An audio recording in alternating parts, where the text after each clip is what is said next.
I'll start us off by offering a few words, as was advertised, about our Micah approach to Israel that I've sought to shape over the last 40 plus years. I really hope, that it's no secret that I love Israel. And I've said, and I've written in different places, that over the last 20 years, increasingly, Israel is the place that I love that does not always love me in return. Israel is also the place, as I've written and I've said, it's an example of that which we love most can cause us the most pain. Having said all of that, I personally do not know how to take the land of Israel out of the Jewish equation and have the Jewish equation remain a Jewish equation. Our own Reform Judaism tried to do just that from the late 1800s to the 1930s. But by the 1970s, with the creation of ARTSA, the Association of Reform Zionists of America, the institutions of Reform Judaism in America had endorsed Zionism fully as a pillar of our own Reform Judaism in America. Within the Micah world, I have tried to shape our connection to Israel as the Jewish miracle of the 20th century. In the wake of the Shoah, Israel became our safe harbor. Israel became our place of physical and spiritual healing and renewal. So no matter what your view of Jewish life and culture today, Jewish life is immeasurably impoverished without the stunning contributions of modern Israel. And I think to myself almost every single day, the revival of the Hebrew language is a miracle of miracles. It's something for which we should daily sing a boisterous Hallel. Modern Israel has also brought huge social and political challenges, and at Micah, we have sought to confront many, most, all of these. We have hosted innumerable speakers from Israel. We have hosted innumerable speakers from the American Jewish community who are learned experts about Israel. Our Micah Israel trips have sought to explore both the great and the challenging, including the very challenging, as we have toured the West Bank with such groups as Breaking the Silence, and we have toured East Jerusalem with guides from Ir Amim. We've sought to thread the needle between Israel as the miracle of our modern time and Israel as the place with deep and enduring challenges. But even as I say that, is there a country in the world that does not have deep and enduring challenges?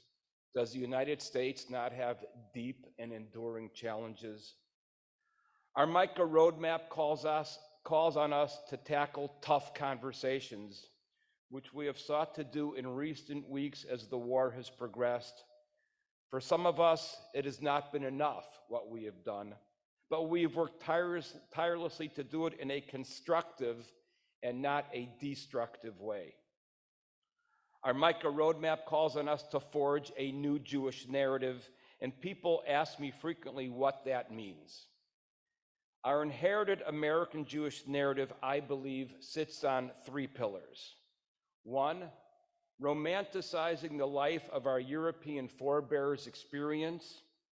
Two, remembering the Shoah. And three, supporting Israel. I personally have no desire to deny our European forebears. They created for me the two great Jewish ideologies that inform my personal Judaism today, two pillars on which I think my rabbinate rests: Enlightenment Judaism, which we simply call Reform Judaism, and Zionism, the idea of creating a nation state that strives to live according to the wisdom of our inherited Jewish literature. Number two, the Shoah must always be a sacred memory in our hearts. We must preserve the memory because I think in my lifetime and in the lifetime of my children, we will never recover from what was destroyed. and Israel is, well, Israel. For me, the new narrative means that our Judaism must be rooted in our own lived lives. This is what we seek to do every single day. And I have no expectation, none of us have any expectation, that there is a single Micah view on Israel. I frequently say one of the challenges of American Jewish life today is if there are approximately 700 member families of Temple Micah, we have to find a way to craft 700 separate Jewish theologies that speak to each one of you, and the Israel story is simply part of that. But what we do seek at Temple Micah is a brit, a Micah covenant of mutual respect within our shared community. After all, Hillel and Shammai live on the same page of Jewish text. They engaged in vigorous conversation, always respectful, and the Talmud teaches us that the children of the school of Shammai married the school of the children of Hillel. They were, in our language, one community. Finally, in keeping with our Yom Kippur custom, we have not seen any of the questions that came in over the email over the last several weeks. Rabbi Crawley, we have one chair that's not here, wishes she could be here, but Rabbi Crawley is in fact in Chicago attending a seminar of the I-Center, the Israel Education Center, our country's greatest Israel Education Center. The seminar that she's attending is devoted to tackling tough Israel conversations to meet the times of the here and now. Those are my words. I hope you heard them on Zoom. I know I was looking good, but to the questions.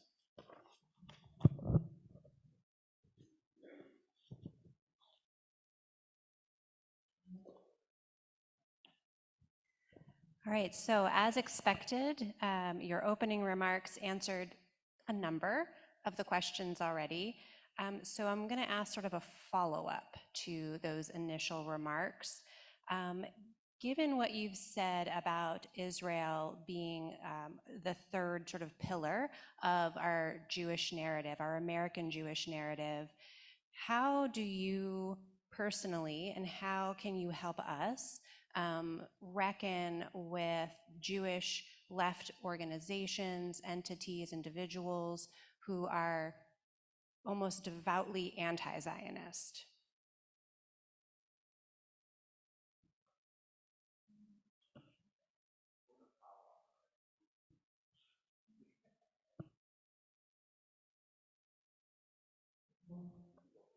Me? Go first?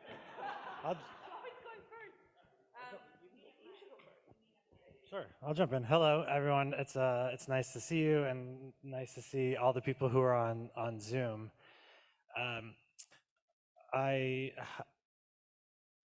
The question is about anti-Zionists and the maybe resurgence of the anti-Zionist conversation. I want to say that I see opportunity here. I had a reaction after October 7th that of turning inward, of tightening the circle of Jewish community. And that was my instinctual reaction after October 7th. But now that we're 114 days after October 7th, I'm thinking a lot about how we are going to be able to have a plurality of voices in the conversation and be able to listen to each other. I mean, I think in some ways, there are some young Jews, especially, who after October 7th have started to engage in the conversation and who weren't otherwise engaged in the conversation.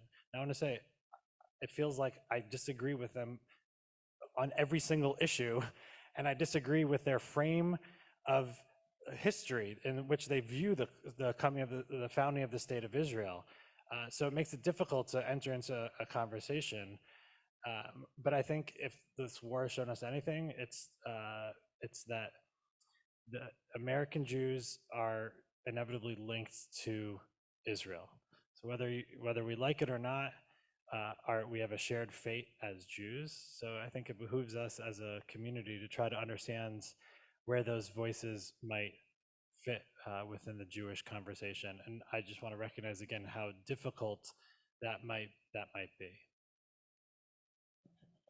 I'm going to be less nice than my very nice colleague here. Personally,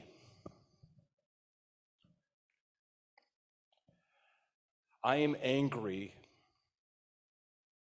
and it's a controlled anger, that the definition of Zionism has been twisted and bastardized into something unrecognizable by anybody that has studied Zionist literature going back to 1881.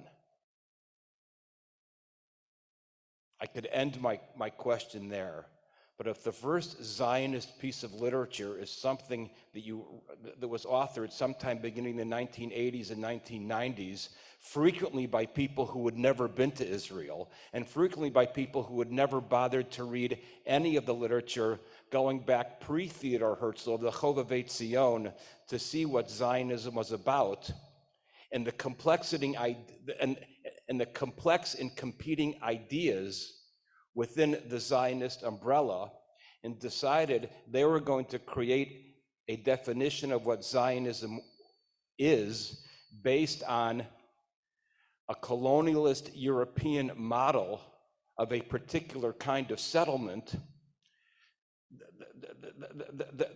then they've taken away from me, those people have taken away from me almost a definition of what it is to be Jewish. So, and that makes me very, very, very sad, because the word for me is almost a kind of sacred word in terms of the way that I personally was raised. If we then want to discuss the history and the evolution, not of the term, but of what happened in Jewish history, then we run into further, I will say, challenges, because also it seems that within this area, a new word, no, not a new word, a word that I learned from studying literature, and a word that I began to see used all the time regarding political campaigns, became a word that replaced the word history, and that is the word narrative. I think I first heard the word narrative from a great 9th grade English teacher who I think about all the time, that there's such a thing when you're studying literature. There's plot, there's narrative, there's character, all these kinds of things. Well, all of a sudden the word narrative was inserted into a discipline that I used to understand as history. This then leads to a compounding of the problem. Of course, and I agree because I'm liberal, everybody is entitled to their narrative. But not everybody is entitled to their narrative to be taken as historical, verifiable fact. I'll stop there for now, and I try to do that in a very controlled way.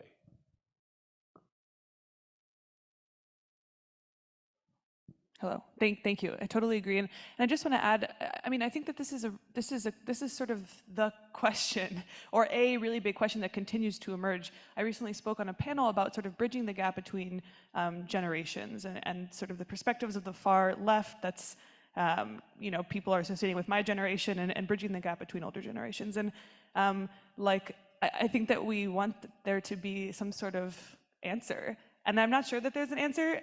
There's definitely not an answer. And just to sort of point out and add to the conversation, even to just sort of declare or define the progressive left as one thing, one group which all holds the same sort of beliefs and are all oriented towards Israel in the same way, I think is a misconception. And the left, the far left, those perspectives are based around so many different things, like people's education, their educational institutions that they've been affiliated. It's a lot about people's self-understanding. It's very, very personal, and I think that's a really big thing that sort of needs to come into play, at least when trying to address the question or talk around the question, which I don't think has an answer. And it touches on people's deeply held moral priorities, and also the groups that they wish to be associated with and the communities that they hope to belong to, and sort of building community around shared values, which is a complicated thing. So just to add that, I don't think that that's one group, the left.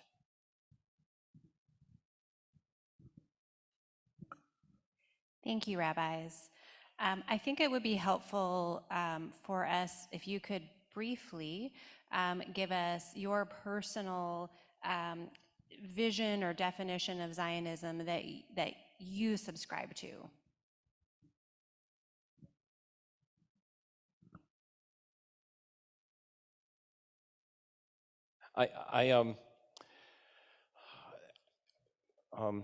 I'm going to ask a question to those sitting in the room who I can see. Have you heard that sermon from me at least 100 times over the last 20 years? I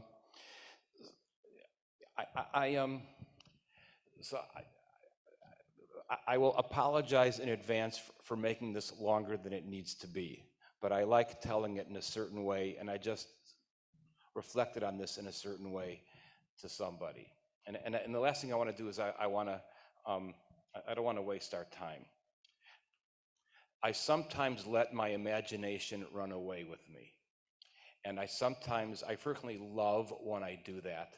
And when I say I let my imagination run away with me, it means, in this sense, I think about that which I have learned in kind of an academic, somewhat studious way. I always kind of took learning stuff kind of seriously and tried to read a lot of stuff to understand the stuff I was interested in. And then I kind of let my imagination run away with me. So I think about that in terms of the Bible. And we all know, we all accept, if you're sitting in the sanctuary or sitting in our Zoom link, that at Temple Micah, we know the Bible is a piece of literature, a body of literature written by human beings. And so, written by many, many, many human beings over many, many, many hundreds of years. And so it's a highly composed, highly edited work of literature that was an oral tradition and eventually became written down. So it's highly composed, highly structured, highly edited, and I believe that's the way it has to be studied. I just talked about it that way in terms of Revelation, chapters in Exodus, with a group of B'nai Mitzvah parents. So in my imagination, I imagine ancient peoples over a period of generations discussing, having animated conversation, arguing, what are the first words we're going to put into this character that we're calling God, God's mouth? What are we going to do? The first word God is going to say to our first guy who we're naming Abraham. And I imagine the debates on that one went on for a long time because they couldn't decide what should that first one be, because this one's going to be big. The first thing that God says, let there be light. This is huge, okay, in terms of our view of the entire universe. What is, let there be light? In the beginning, God created the heaven and the earth. What's the first word that God's going to say to our guy, our number one guy, who we're calling Abraham? Lech lecha l'artzecha ha'aretz asher araka. Go forth from this land to a land that I will show you. That's it. Zionism begins with those words. Now you can try and take Zionism out of the Jewish story. That means you have to take those words out of the story. And the entire story then unfolds about going to that land, not being in that land, famine in that land, dividing that land. The land is the most alive character, if you will, speaking as a body of literature in this Jewish story. That's Zionism, okay? Zionism is embedded in the Jewish story. Now, if you want to talk about political Zionism is a political overlay on top of the Jewish story, embedded in the Jewish story, that for 2,000 years, it hasn't always worked well for us to be a small minority where we've really excelled at being persecuted. So in 1881, the Chovevei Zion first decide, okay, we're going to go back to our old home place because we remember that story of Abraham. But it didn't come out of nowhere, because every Jewish art form, everything was about looking, if you're in Europe, to the east, okay, looking back to that land. And so political Zionism is a response to the political situation where Jews lived, and it accelerated until by 1945, there was no place else. And that's when another idea that did not go by that name enters the equation, and that's our modern term of affirmative action. The world saw that it hasn't worked well for this group of people, who we successfully killed 1/3 of them, and we are going to agree with them they need a safe place. And that thus was created the modern state of Israel as a form of political Zionism, but it is rooted in the very, very first thing of Abraham, of the Bible. And that's why we are a conundrum, because we are simultaneously a community that embraces a religious faith, and we are a people going back to this original story. And you can't disentangle the two. When you try and disentangle the two, you end up with two different products, but not the Jewish experience in history.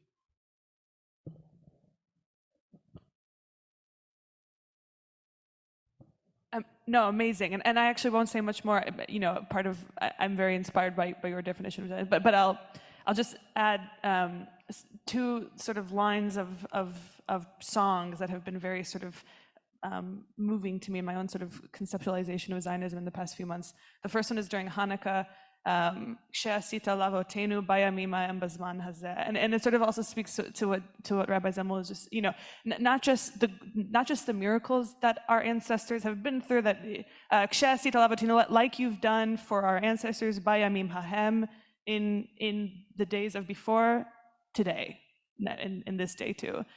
So I think about sort of the mass variety of experiences that Jewish people have gone through. I think about the pain and the exile, and I think about the return and the building, and so that's the line that I when I'm always repeating bayamim ha'em bazman hazeh, sort of to thinking about the whole spectrum of the Jewish experience and how that relates to what it means to have a home in a particular land. That's all I'll say, actually.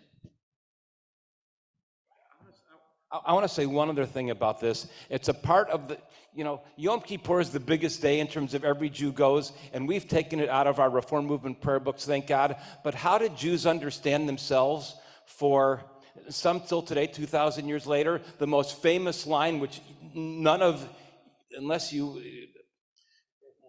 exactly. Because of our sins, we are exiled from our land. That's the most powerful line in the Yom Kippur Machzor, which we don't say. But that's how Jews understood themselves from the year 70. Because of our sins, we are exiled from our land. They wanted to go back the entire time. We took it upon ourselves of why we were kicked out. On the biggest day of the year, when everybody was there, that's what we would say. This is not a new idea. We wanted to go back. And then the rest of the service from that point on, after they said that, where do you think this breastbeating comes from? We're trying to repent so we can earn our opportunity to return. I mean, Jewish ritual is so,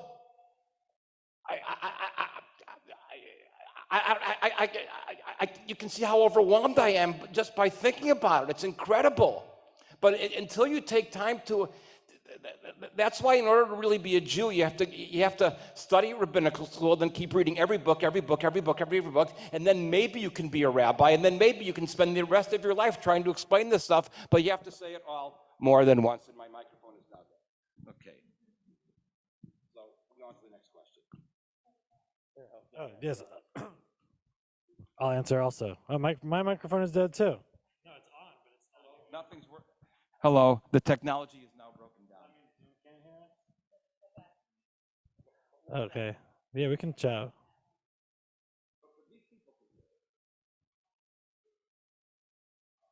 No, but none of the microphones Hello, are hello. working. None of the microphones are working. Hello? Can you guys, So we have to keep going, and they just have to read our lips. Isn't it good to have a sense of humor? why don't you please finish up for those of us in the room? Sure. I actually like better not speaking to a microphone to an imaginary people who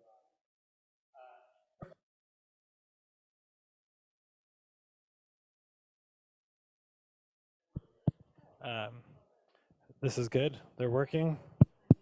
Yeah. As it's on. Hello? No, not working. Well, it's not Hello? working in here. It's working on Zoom. But it's working out there. Okay, perfect. Okay, perfect.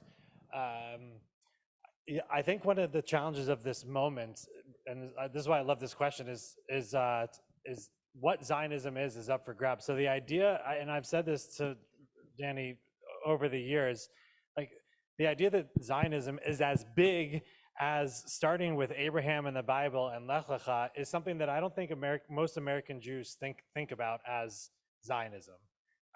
I would actually bet that if you were to ask people in this congregation what is Zionism, they wouldn't start the story with Abraham and Lech Lecha, and that right there is a problem. And I'm curious just how we get back to a much bigger view of Zionism. And just to go back to something from the previous question about anti-Zionism, within Zionism itself, there's strands of anti-Zionism. I mean, when political Zionism began as a political movement in 1881, religious Jews were opposed to Zionism, Reform Jews were opposed to Zionism. So it's just the notion that Zionism can be a much broader thing.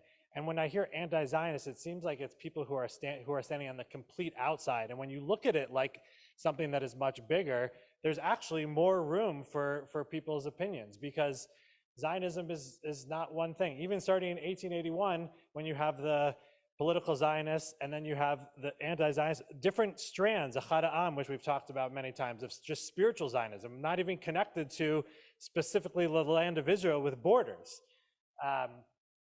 But I want to say Zionism for me is the ability of the Jewish people to continue to write its own history. I think that the Jewish civilization has been made stronger by Israel and by the granting of statehood to refugees who had nowhere else to go. We've already talked about the revival of Hebrew, and we know all the other wonderful things that come out of the land of Israel. And I actually think that it's strengthened by the Israel diaspora relation. So Zionism, to me, will include the right of the people of Israel for self-determination and statehood in their ancestral homelands. And Zionism also includes voices of the diaspora in understanding what is the future of the Jewish people. I don't see the Jewish center as Israel and everyone else around it looking at Zionism as the center of the wheel. I see it all of us connected, and so what we are participating now in at Temple Micah is part of the Zionist project. Yeah. I mean, I appreciate the sort of what in the broadest sense. I mean, lihyot am chofshi be'artzenu, to be a free people in our land. And I think something that is sort of I've realized in the past few months and that I'm thinking about that's quite complicated is when I have discussions with maybe people who identify in sort of the anti-Zionist camp, is they actually don't disagree with that. they don't disagree with Jews being able to live freely in this land that we are intrinsically connected to, but they just disagree with sort of the mechanisms that need to be in place in order for that to be a reality, which I think is hard. And yeah, it's hard. So just that's just sort of an additional thought. So I think that takes us beautifully into the next set of questions. We had a number of questions coming in around politics, Israeli politics, two-state solution, sort of what is possible now given the events of October 7th and this prolonged war. What are your thoughts on political unity and perhaps the change that felt like it was moving towards with all of the protests in Israel, and then on the other side also the possibility of a two-state solution? The idea of a two-state solution before October 7th, it felt like it wasn't on the table. And we know this because Bibi was making deals all around the Middle East, but was ignoring the Palestinian issue. And that seemed to be like we were in a place of a holding pattern. And October 7th, in a strange way, has presented an opportunity for the two-state solution only because that's what has to happen. You have two people who have a claim to the land. I see no way forward except for two states for two people. And so again, just to go back to the idea of opportunity post-October 7th, it seems like I'm glad that this idea is back onto the table. And just like the 1973 war at Yom Kippur, when we were attacked on Yom Kippur, several years later, the president of Egypt flies to Israel, shakes hands with Begin, and all of a sudden we have peace with Israel. I mean, it's like you can't see these things until they happen, which is what's so fun about the story in the Middle East. So I have this hope for a two-state solution now that I strangely didn't have before October 7th. That being said, having just been in Israel, if you talk to anyone, including the left of the left of the left, they're not ready to talk about a two-state solution. That's coming from American Judaism, from the American administration, and from the rest of the world, because it seems like that's inevitable, and that will be the case. But I think Israelis hear that term, and they can't even get their minds around it right now. I mean, I want to mention this is going to be a little. I'm just going to say it. I can talk. Security concerns. This is what I've been thinking about recently. At Temple Micah, we get so many emails about security. We got a Homeland Security grant several years ago to put cameras all around the building. We obsess over our guards, about who comes in and who comes out. We talk about the Israeli flag and whether or not to hang it out there, and whether or not that's going to make people come, and it's going to be a call for people to attack us. I mean, people are scared to come into this building. I was thinking about that conversation when I was along the Gaza border a few weeks ago, talking to a woman named Smadar from Pre-Gan, which is a moshav that's just a few miles from the Gaza border. I just want to think, if we are having the conversation on security at Temple Micah on Wisconsin Avenue, and we are getting all worked up, I just want to ask people to imagine what it must feel like to live next to a network of hundreds of miles of tunnels that have been built for the sole purpose of hiding ammunition, and by a group that says, we want you dead, we're going to come for you. Now, that I don't think what they're after is a two-state solution in pushing that forward. So I think Israelis are in a very different place, and I think that's just important to recognize. That being said, this is maybe a role which Rabbi Zemel has said for American Jews right now.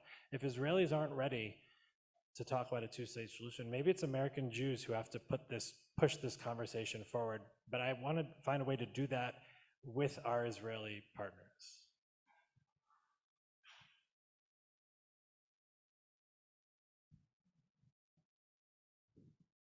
I agree with what my colleague says. It's if you're Israeli, I think if you're Israeli, you have lots of reasons not to trust the current government. which I think has failed on so many levels. But I think you also have reasons not to be very, very uncertain about relying on the international community. Those of us who are old enough remember going back to the 6-Day War, there was a UN peacekeeping force in Sinai. Then President of Egypt, Nasser, sneezed, and they vacated the premises immediately. We remember that in 2006, after the Lebanon War, there was going to be a UN peacekeeping force along in Lebanon, along the Lebanese-Israeli border. There wasn't even necessary to sneeze because it never really materialized, and Hezbollah came right back to the border. And if you've been on Micah trips that have gone to the north, we have sometimes, when the road was open, and this is a regular road, it would be as if Wisconsin Avenue is regularly closed because for security concerns. This is a road that travels along the northern part of Israel. And you can drive across the road and literally across the street, as close as the building is across Wisconsin Avenue, you can see the flags with the Hezbollah insignia on them. That close, much less than 100 yards from the border of Israel. And that's when the road is open, because the road is frequently closed. We can't go that way, just so you can see the display flags of Hezbollah, because it's simply not safe. So in terms of getting to the two-state solution, which I so want, it will clearly have to be a very, very structured, deliberate, graduated process before Israelis are able to feel safe with a full, independent Palestinian state. But I agree. I don't know what the other way forward is, and I would wish that the American Jewish community could organize itself in such a way to help in a structured, sensible way advance that. Because if the alternative of the American Jewish community is to simply support any policy of any Israeli government, well, that's great if war is your thing. If war is your thing, and frankly, I don't see, given the way the things are going, it seems to me this is the only way forward. And the politics on this side of the ocean are very, very, very important for that. Very important for that. Yeah, I honestly, it's the only way forward, and it's not going to happen with this government, which I think is what I've been having such a hard time with. It's so clear to me that this is the only way forward, and it seems like Netanyahu, in order to hold on to power, has to say no two-state solution, because it's within his interests for the war to continue. And so to see the exact opposite of what needs to happen being pushed forward by the Israeli government is just something that I think I feel stuck with, and I know Israelis more and more are stuck with also. I highly recommend an article by Eva Iluz, which was in the Haaretz about a week ago. Ilouz, Eva. I think we may have sent it out, or it's in line. It's in line for Micah to send out on a Monday. It lays out the political situation in Israel today in a way that for me is very, very, very clear. I'll just add one sentence. I am overwhelmed by the profound amount of reconciliation that must happen before Israelis and Palestinians, the Israeli and Palestinian people can live as neighbors. I'm just overwhelmed by that.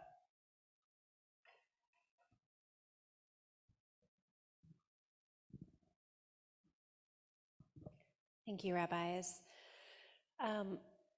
We also received a lot of questions about the effects of the war on Gaza and what we here in our community can do, to recognize the suffering that has happened in Gaza, and two, is there anything we can do to help support And that may be, to your comments already about, pushing things from the U.S.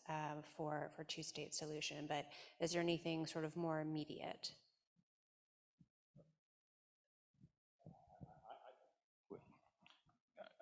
I tried to write this briefly in something that I think went out once.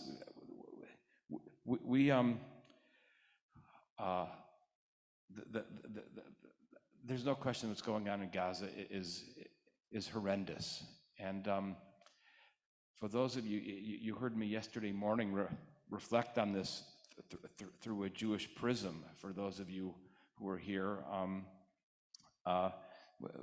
with yesterday's Torah portion of the Song at the Sea, among the most famous Talmud texts in the Talmud, for those of you who want to look it up, it's in Masechet Megillah, page 10b, and I think it's maybe one of the few pages of the Talmud that every rabbinical student in the world has memorized. But you can look it up online, Megillah 10b. You can find the entire thing yourself. I don't want to cry. I read the entire page just on a Friday morning because I wanted to copy and paste my part in. It was kind of easy to do, but I read the entire thing.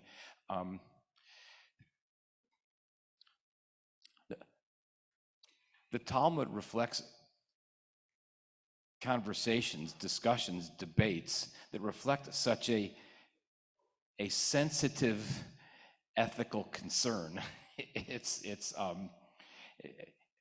Jewish literature is really something very, very to be proud of, that you were kind of related to the people that wrote it.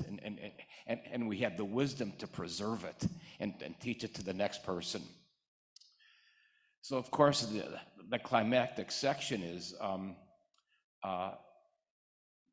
God sees, the angels see Miriam and the dancing, the celebration of the crossing of the sea, and the angels want to take up their party, and we know the angels are partying anyhow, because the angels, we know from the book of Isaiah, what do they do all day? They sing, Kadosh, Kadosh, Kadosh, Kadosh, Adonai Tzvaot. And so now the angels kind of want to up the ante of their celebration for this, and God says, no, what are you doing?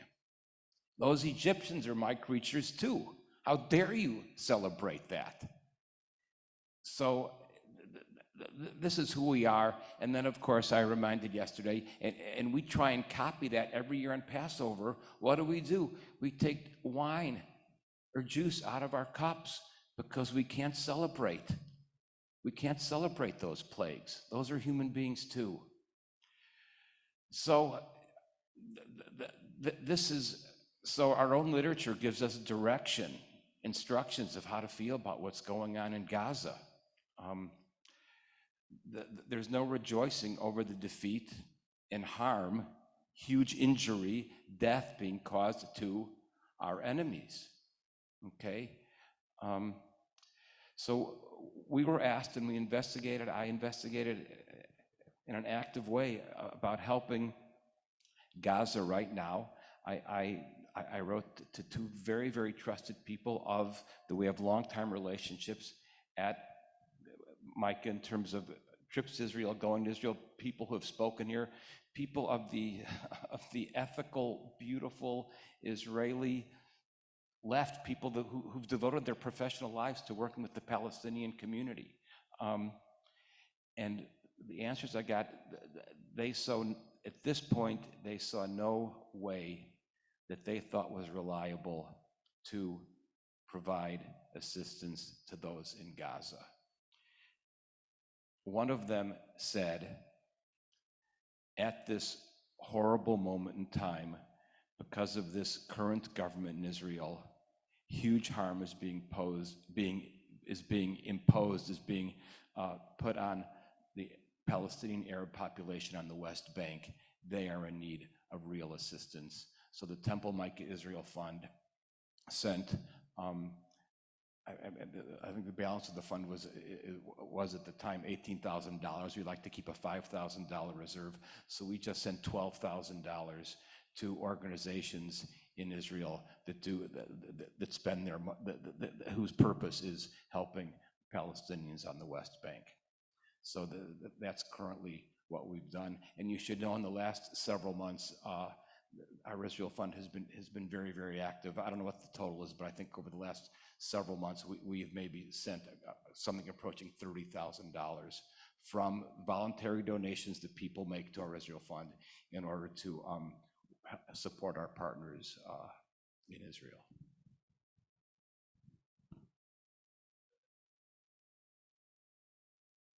Yeah, Rabbi Zemel, I think we can also add to your list the idea of breaking a glass at a Jewish wedding. I mean, it's quite incredible. Our celebration of freedom, and we remember those who suffer. At the moment of our greatest joy, when two people are about to commit their lives to each other in the service of Kiddushin, of holiness, we stop for a moment and we remember the world is broken. And I do think that is a call to recognize, and I say this actually at every wedding, and actually I'll tell you that post 2016, when we were all kind of tense, and maybe that hasn't gone away, it took on a new resonance to people. When I said, our world is broken, and we're gonna stop for a moment. Everyone's there to celebrate and to dance, and that idea maybe just felt prior to 2016 for me, like just part of the ritual, and it's calling out stronger in these days. I also want to recognize, and this is just because I want to be honest, I don't think that that's necessarily easy. I mean, you could spin this drosh in many different ways. We take out a drop of wine. Why a drop? So I think there is a question of how you bring your heart to a place where human suffering on every level touches you. I very much feel like I have a place carved out in my heart for Israel and for Israelis, because I've been there, because I speak Hebrew, because I have family there. And so there's just already a well where the love can go. So when I see Israel's being attacked, there's a place in my heart that's activated. Now, I've never been to Gaza. I don't know many Palestinians. And so I hear the call to have sympathy, to see all of human suffering. And I very much want to find a way as a congregation, as an American Jewish community, to help rebuild Gaza. I mean, these conversations are going to happen. What I want to do is just recognize, even as our tradition calls for that, how difficult that might be. That caused Rabbi Zemel to walk out of the room.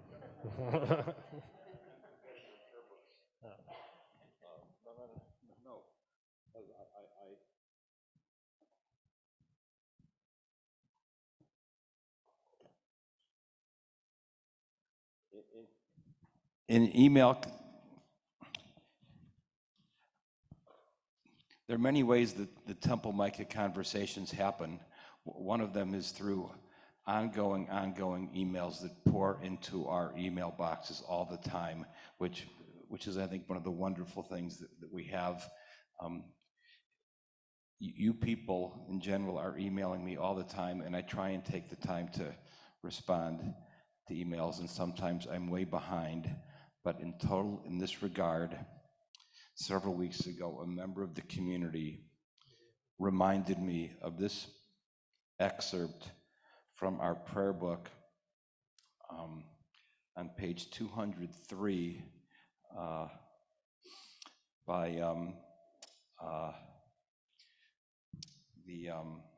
the great British Jewish writer Edmund Flegg. I'm just going to read one. I'm a Jew because Israel places humanity and its unity above the nations and above Israel itself. And I thought we all need to be reminded of this. This is a stunning reminder of what our ethical system is. It's we are a small people, but we have a very large agenda: universal human redemption.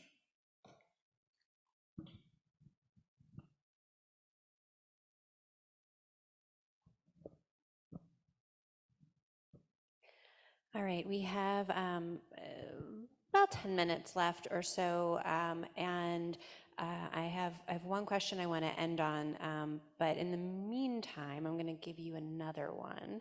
Hope that we can get to the final question. We have spoken a lot today about what we hope we as a congregation could do, what perhaps American Jews could do.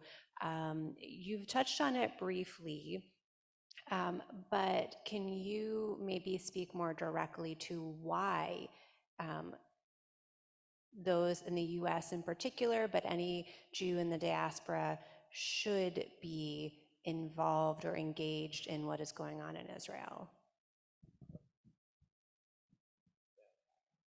I'll start with sort of just, I mean, I've had conversations recently with friends who are Jewish, and they've said things like, oh, you know, I graduated religious school, I did confirmation or whatever, and I don't care. I was educated, I just don't care. I don't care about whatever. I do whatever. I go to Shabbats here and there, and I was looking forward to not having to talk about Israel ever again because it's too complicated and I don't care. And now every single day, all around, everywhere I go, everyone's asking me about how I'm doing and what I believe and about my identity and about whether or not I condemn this or whether or not I support this. So, I mean, I think a really sort of simple answer is why is it important to engage? I don't think there's a choice. I think as Jews, there's absolutely no choice, and it's thrust upon us, and that's sort of part of one of the complicated realities of living as a Jew is there is no choice but to engage.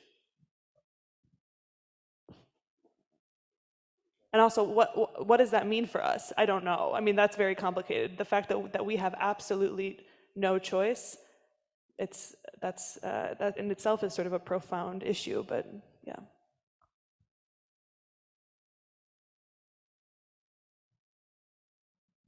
I'm reminded of that old story. First of all, you're asking. It's a really hard question because it's asking a rational question about people's emotions. Either you feel connected or you don't feel connected, and so it's trying to give a rational answer of why you should feel this sense of responsibility.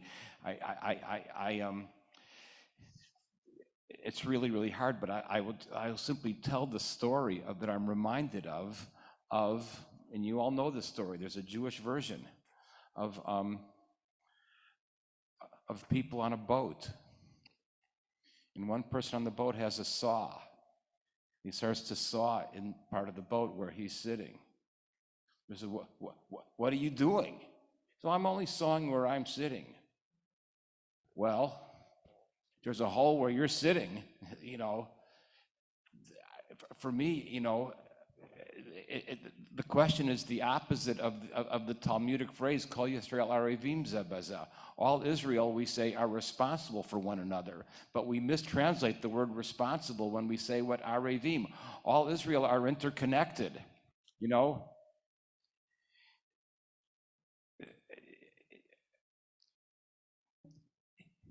If Israel is lost, can you imagine the repercussions for world Jewry? It's staggering. You know, someone just sent a reference to, I just read, and I gave this sermon, I don't know, 10 years ago, the Yiddish Policemen's Union. The Yiddish Policemen's Union by Michael Chabon. The premise of the book, it's a great detective story, but the premise of the entire detective story takes place in Alaska. Alaska isn't a state. Alaska has remained kind of an American territory, but the entire premise underlying the book is that Israel loses the 1948 War of Independence. So there's no state of Israel. So Truman has created a 50-year protectorate of where Jews can live in this sliver of Alaska. So there's a sliver of Alaska where Jews can live, and the Eskimos are there, and the other indigenous peoples are there, and the Jews are there. And it's now in the year 1996 or 1997, and this 50-year thing is about to be up, okay? And it's the next Congress in 1997, whatever, going to renew this protectorate so Jews can live there. All this is kind of in the guise of a detective story, of a mystery. But the thing is, we are a powerless people. There's no American Jewish community. There's no nothing. We are a powerless people, the way we were kind of in 1920 when we got here. We are still in some ways an immigrant community in this country, and there's no kind of world Jewry. And our destiny is kind of dependent on the favors, the crumbs that the world powers are going to give us. Now, I'm not saying that, but in other words, we are an interconnected people. And just think about that guy with the saw in the boat.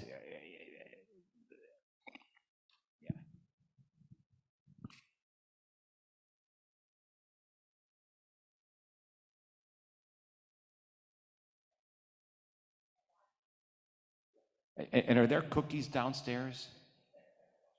There are cookies in the lobby. One last question to end us with your wisdom.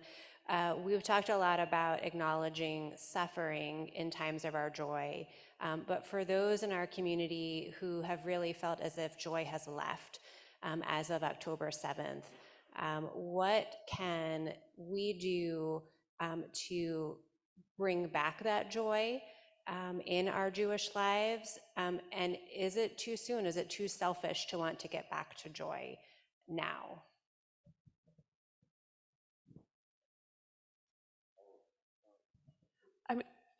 I think that this times of really, really, really, really horrible, uncertain hardship and living as humans through those times is really built into our Jewish time and our Jewish life. Like, I remember October, 12th or 13th, the Shabbat after October 7th, I'm barely functioning all week. And the moments of greatest joy that I had were just doing the Kiddush outside. And we don't have to make anything up. And the Kiddush also acknowledges that we've been in times of hardship before, right? We talk about Mitzrayim in the Shabbat Kiddush. We talk about leaving Mitzrayim. So I think in many ways, just engaging with Jewish ritual, sort of fundamentally allows us to both acknowledge hardship and that we're still alive. I mean, that's what it's for.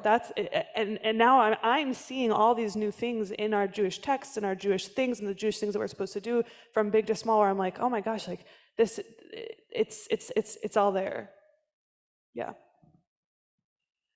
Yeah, Shabbat is the call to joy, and I don't know of any other faith tradition, although I haven't studied them all, that puts such an emphasis on joy. So it seems like it's incumbent upon us, if only because this is the Jewish way to find joy. I will say, inspiration for me towards joy was being in Israel and talking with Israelis, because somehow they are able to sit at a cafe with a friend on Dizengoff and drink a coffee, share a beer together, and be smiling and connecting and laughing. And there's such a strong cafe culture in Tel Aviv, and Israelis have such a way of emoting, and they're big and they're talking and they're loud and they're and all that's happening, and there's a bloody teddy bear on all the benches in Gaza on Dizengoff, representing the hostages. And for me, somehow Israelis have this resilience where they're able to hold this, the fact that they are under attack, their friends have been taken hostage, are still hostage, and is represented is right there by a gigantic bloody teddy bear, and here they are sharing a beer together. So I think we should go to Israel, because they've found a way to do it. Although I will say again, all of this is hard and all of this is complex, and that can't be said enough. Because if there's one thing that I think I want for the American Jewish community, it's to embrace the complexity of all this. And it seems like many times we've stooped to platitudes and to accusing other people and to tightening the circle, like I said at the beginning. And I want to find a way out of that. And maybe joy is part of the path. I want to say one thing. We invented resilience. We invented resilience. Allah avdat tikvatenu. We've not yet lost our hope. What do we say all the time? L'chaim, l'chaim. What do we say at a time of death? Yitgadal v'yitgadash me rabbah. Someone's died, and what do we say? Yitgadal v'yitgadash me rabbah. May God's name be magnified and made even greater in the world. Of course, this is who we are. If there's one thing that's in our DNA, is we know how to get up and continue dancing. If there's one miracle of Jewish history, it's we're still here. We're here. You think we're here because we went into the corner and cried all the time? We're here because we went forward and we faced life. That's who we are. And that's who we are.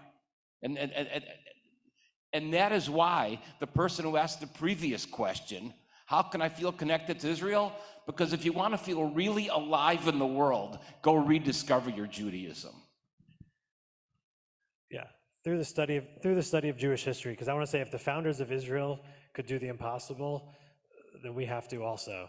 And going back, as I've been doing and reading early Zionist literature, it's incredible to me that they were able to take these ideas and and create something. And so I've been gaining inspiration just from looking back. Yeah, we're about to celebrate Purim. I mean, it's about a villain who wants to annihilate the Jewish people, and the way that we celebrate it is we party and we drink. So I mean, I think it's a beautiful, hard, sacred opportunity to allow the messages that are a part of our faith tradition hit us bayamim hahem in these days. We are Jews today, bayamim hahem. You're going to conclude. I also just want to say there's something about the frontal nature of this that feels not right, because it seems like we're telling you, but I very much hope that this is part of a dialogue and that we can continue the conversation. I think that's where Riel is going to go with this, the ways in which we can continue the dialogue, because I hope that there's disagreement. I hope, because that's how I grow. I learn from emails I get by someone saying, have you thought about this? Or look at this line in our prayer book. Doesn't it say this? So please, this is my invitation to anyone for an email, a cup of coffee. I want to know what everyone's thinking and feeling. So I want to thank the rabbis for taking the time today to answer our questions. As I said, I paraphrased a lot of questions that were submitted. We will share all of the questions that were submitted with the rabbis, and they can or cannot follow up. That is up to them. I will not impose that upon them. But we do intend to continue this dialogue and continue engaging in this tough conversation. And I'm going to invite up Mark Blumenthal to tell us about some different opportunities. Thank you, Riel. And I am not used to holding a microphone in front of my face and reading from my notes at the same time, so apologies for the slight awkwardness. Thank you to everyone here. Thank you to everyone joining us from home for bringing your difficult, hard, and very good questions here and sharing them. Thank you, rabbis, for your thoughtfulness and wisdom and passion in engaging with them. In the wake of October 7, Temple Micah, we tried to create a number of different spaces for people to share thoughts and engage with each other about this difficult moment in Israeli history.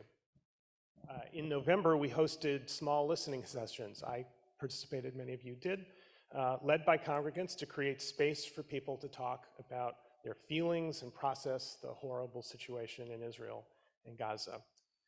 Building from outreach we've received in recent weeks and many of your hard questions shared today, we are offering a next round of small group discussion, this time grounded in Ari Shavit's book, My Promised Land. Shavit was a Haaretz reporter, and his book weaves a journalistic approach and personal narrative, the kind your English teachers taught you about, not the other kind, to recount modern Israeli history and really the entirety of the Israeli experience from the late 1880s to recent years.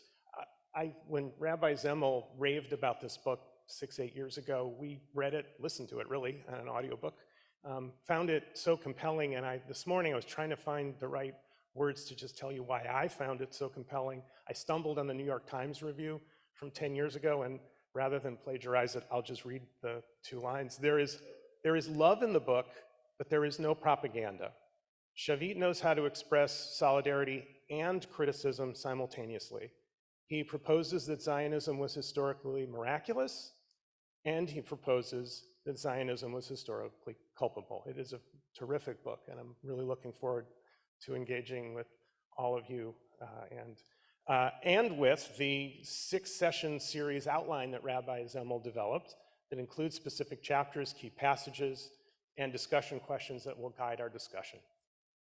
We'll be sending out information in about a week.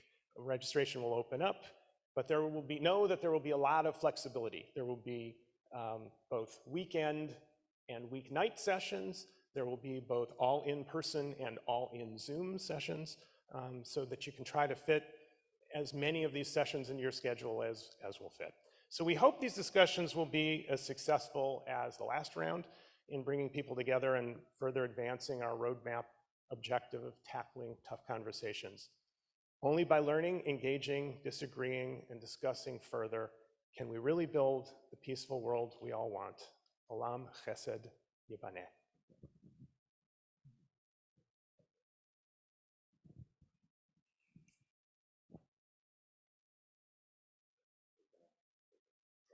Okay, well, we'll end with a blessing. So I picked up my tiny notebook, just in case I had a tiny note to write, and then coincidentally, this poem fell out of it on the way in here, and I think that maybe that's for a reason. The last time I read this poem was at a recent Lunch and Learn, so you might have heard it before, but this is a poem that's been giving me hope, and not a sort of solutions-based intellectual hope, but it's kind of like a religious hope.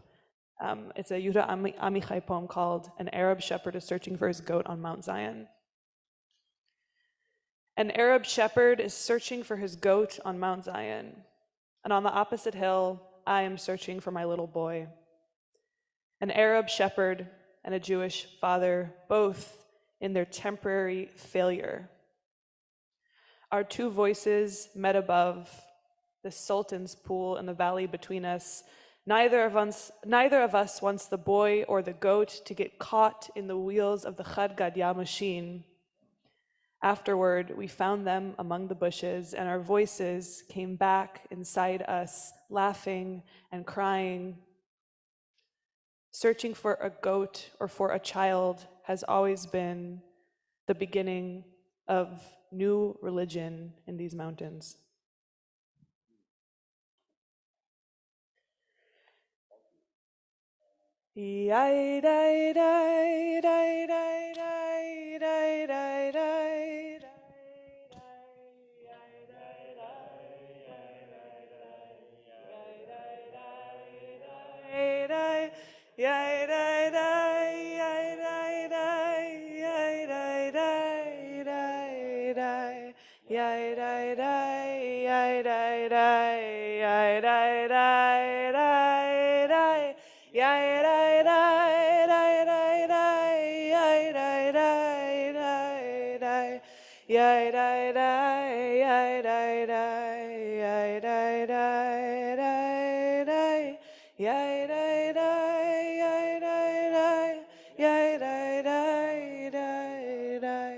Yeah.